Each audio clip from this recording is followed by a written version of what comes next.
Hello and welcome to the vlog. It's Pete here again, and today we're going to be using this wonderful material. This is Bubbalux from a company called Craftex. It's fantastic. It's a it's a plastic, but it's a foam board. So although it's quite dense, quite thick, it's very malleable. You can bend it with heat, you can die cut it beautifully, and you can emboss it as well. Fantastic product. I urge you to get some, especially if you're into mixed media and so on and so forth. Now, what I'll do is I'll take my die. This is heart number 3. And you can see this Bubbalux here. It's very, very thick. We're going to place that over the heart, sandwich it between my 2 cutting plates, and I'm going to use my fold away machine today. So we'll bring down those arms there and slide it into the machine. And even though this is a very thick material, it goes through so smoothly, cuts so cleanly. Absolutely gorgeous. And there is my heart. And you can see that it rounds the edges off as well. If the edges are sharp, if you don't want a sharp edge, you can sand this, you can file it down. Fantastic material, really, really versatile. So let's take the machine out of the way just for a second. Now, what I want to do with this heart is I want to make it look rusty, and then I'm going to chip away at it. So all will be revealed. I know it's a bit mysterious at this point in time. I'm going to bring in my craft mat, and I'm going to be using some of these lovely media acrylics, fluid acrylics from DecoArt. That's what's going to give my lovely rusty effect. So I'll get all my colours here, and I'm going to apply these with a piece of natural sponge. You can use any sponge you want really, but we'll start off with, let me see, English red oxide. This is that really lovely red rusty colour. And I'll put a little blob on my mat, and we'll take the sponge. Now, because this is not like, say, mount board or similar materials, you don't have to prime it first. So you don't have to apply gesso to it. You can work directly onto it. It does come in different colours. This obviously is the black one. It comes in white, it comes in yellow, it comes in green, blue, many, many, many different colours. So go to the website and check that out. Now, that's my red oxide. Next up, we'll take a lighter colour. This is raw sienna.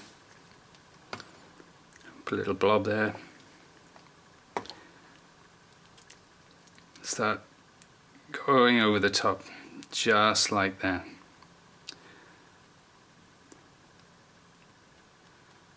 Okay, that's nice there. Just adds a little bit of contrast, makes it look more realistic. Finally, I'm going to use some yellow oxide. This is a much lighter colour. If you want more grey or dark patches, you can go in with Payne's grey or even black or something like that. But I'm sure you'll agree it's a wonderful effect already. There. So there's my heart. All dry, lovely rust effect going on there. This is where the magic comes in, because I'm going to paint over the top of this and then chip it away.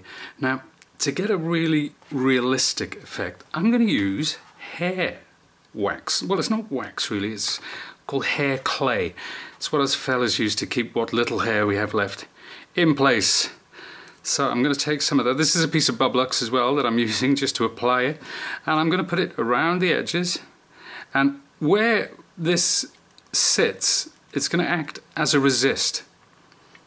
So obviously we can paint over the top of it, but well, you'll see later on. This is a technique which, as it says on the blog, I borrowed from my good friend Andy Skinner. I saw him doing something similar to get a chipped tin effect, and I'll show you some examples of that later. But I hope I'm doing it justice, Andy, if you happen to be watching this. So there we are. We just got that round the edges, a little bit in the center as well. That's good. Now, That's all ready to go. I can paint on top of that. I'll put my hair clay to one side, and I'll take, this is Americana acrylic, and the color that I'm using today is called Coral. So we'll put a good glob of that on there, because you want this to go on quite thick, but not too thick, which is why I'm just going to add a little bit of water. I'm going to spritz that in there, just thins it down slightly. And we'll mix that. Now I'm using a fan brush. Obviously this is used usually for watercolors, but I just find it's perfect for this technique, because if you use a brush with stiff bristles, it can interfere with the clay. So I just want to apply that gently and delicately over there. It doesn't need to be perfect. So just turn that around, a little bit more on this side. Get a good, because this is a mixed media project, really, it doesn't need to be completely flat. It's not like you're painting a lovely piece of furniture. There we are. We'll drag the paint across like so, and that's ready to go. Okay, here we are, back with our fold-away machine, and this time we're using this lovely die. This is called Whoosh. What a wonderful name for a die. And I'm going to place that onto some stencil film. This is Sizzix stencil film. And if you do like to cut stencils, maybe you'll use paper or card. It doesn't really matter, but stencil film, the great thing about it is it's not as absorbent as paper. So if you're using paints, if you're using acrylics, if you're using inks, they just slide across the surface. It's lovely stuff to work with. And because it's more dense than standard paper, it does give you a lovely crisp edge. So there's my stars. Isn't that gorgeous? Now, we'll put that to one side, and I shall bring in my, just take that out of the way,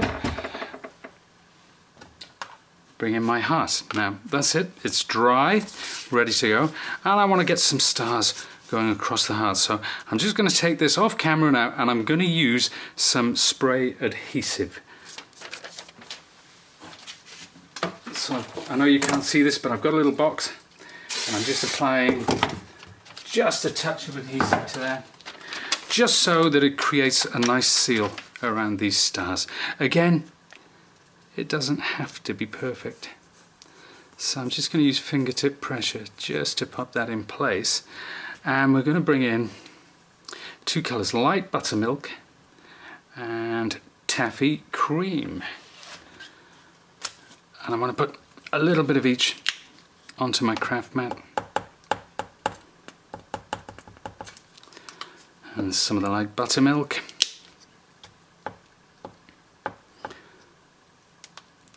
That should be enough.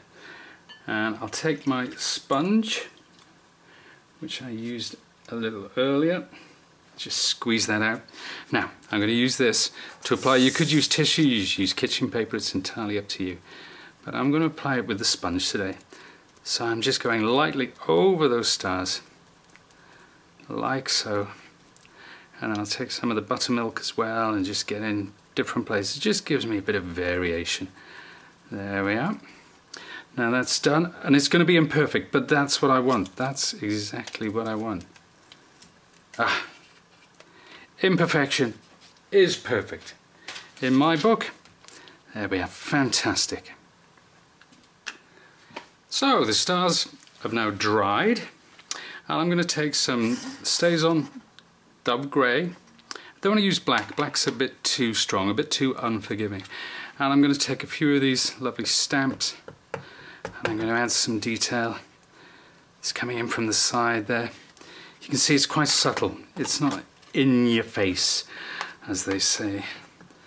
So we get this splatter going on, bring that along there like that, and finally we'll get some text across the top, maybe there, and a bit more up the side here. Now, that's all going to sit back in a second. We are going to do some other things to this heart, but I'll put those to one side and I'll take just tissue, whatever you want, kitchen paper. It's entirely up to you. Now remember, those areas where I use the hair putty, they're going to be underneath. And what I can do now is just, you don't need to put too much pressure on.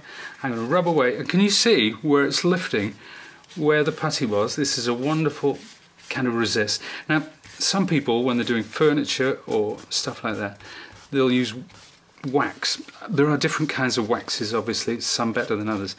But I think this clay works much better. If you can find some of that hair clay, then go for it every time.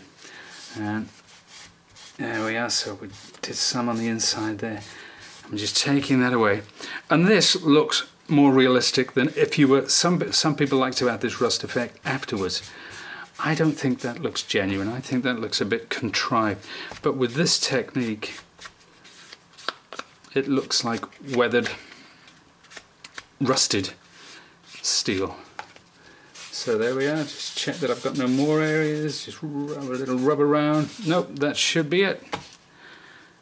How about that? Now, there is one more thing. There is one more thing. This is called, I can never get this right, quinacridone gold. This is wonderful stuff. It's kind of semi-transparent, but if you want to add streaks of rust, this is the stuff, it really is. And take a brush, just water it down slightly. And what I'm going to do is I'm going to work around these edges like so, as you would naturally with rust. And while that's still wet, I take my finger and just streak that down like that. Same here, some around there, just around these blobs, streak it down. So this would be kind of natural weathering. This would be what would happen where water comes into play and drips down the surface. I don't want it to be too harsh though, so I am going to take my spritzer. This is, give it a light spritz of water, maybe enough to make that actually drip down in places. There we are. You can always add more afterwards, should you wish. That's what I was going for. You can lift stuff, you can lift bits away, you can add. I'm going to come in with just a bit more around here, because this is what rusted tin would look like. It actually, the rust seeps out alongside where the metal is exposed. Lovely, lovely, lovely effect.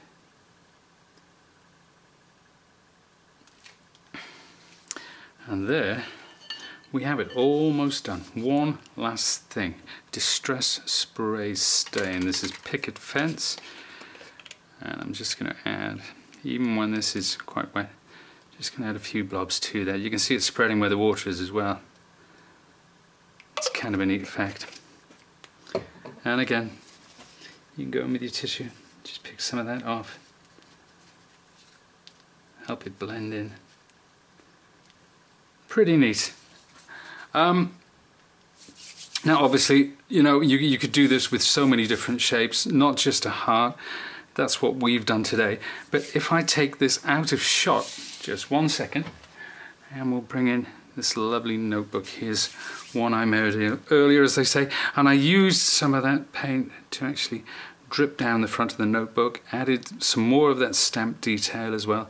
That would make a lovely cover for a journal or anything like that, really. I've also got, now if you spray, now these were Christmas trees, this is the fir tree dye. There are 2 trees, different sizes, same shape, it's different size, and you get the star as well.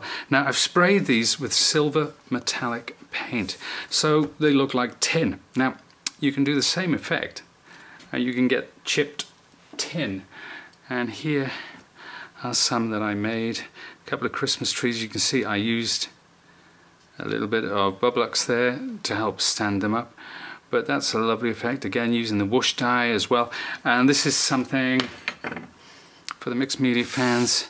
So I've put a couple on a wooden stand, just on cocktail skewers really, and you can see here there's 2 of the hearts. I've used the Mixed Media 6 collection. I've used some different stamps there, but where it's worn away, where it's been taken away over the top of the silver, it now looks like tin that has been chipped. I think that's a really neat technique.